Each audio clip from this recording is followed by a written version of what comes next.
Panahon na para raw baguhin ang mga kondisyon sa pagdedeklara ng batas militar o martial law.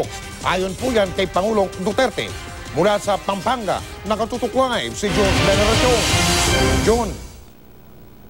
Mike, kampanya kontra droga ang pangunahing tema sa event na dinaluhan ni Pangulong Rodrigo Duterte dito sa Clark, Pampanga. Pero ang kanyang talumpati, Mike, napunta sa martial law. Kung si Pangulong Duterte ang tatanungin, panahon na raw para baguhin ang mga kondisyon sa pagdedeklara ng martial law.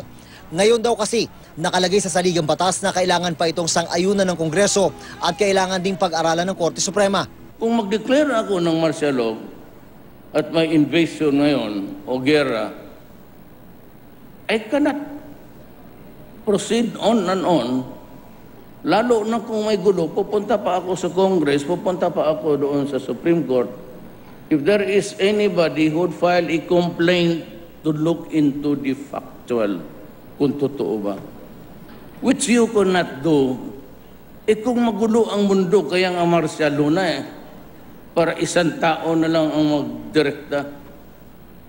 Ngayon, ang problema niyan, kung findings ng Supreme Court at yung findings ng Congress magkalaban, hindi alam ng pulis kung saan siya magbigti.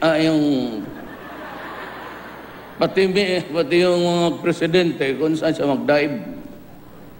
Kung iba ang Supreme Court, magsabi ang Congress, yes, no ito, o no ito, yes, itong isa.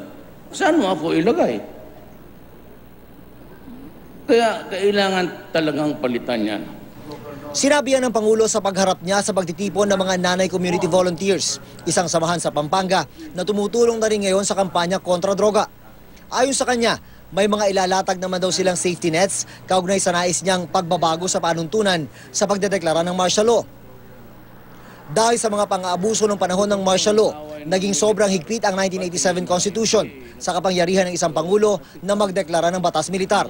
Sa kanya rin talumpati, sinagot ng Pangulo ang sinabi ni United Nations High Commissioner for Human Rights, Zeid Ra'ad Al Hussein, na murder o sadyang pagpatay daw na maituturing ang ginawa umano ni Pangulong Duterte nang umamin na papatay siya ng mga kriminal nung mayor pa siya. This guy is either a joker or medyo sira ang ulo.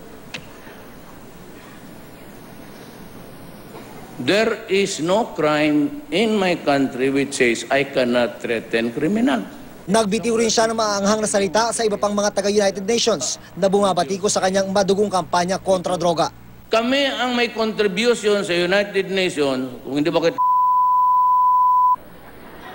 at ako ang nagbabayad sa sweldo mo. Huwag kang magsalita diyan, kala mo empleyado mo ako. I am a member state, a sovereign state. Please shut up. Kasi yung utak ninyo diyan kulang. Do not do that. You're just an employer. Appointment kayo. Got it? You do not know how to behave to be a employee of the United Nations. You do not talk to me like that, you son of ni Samson.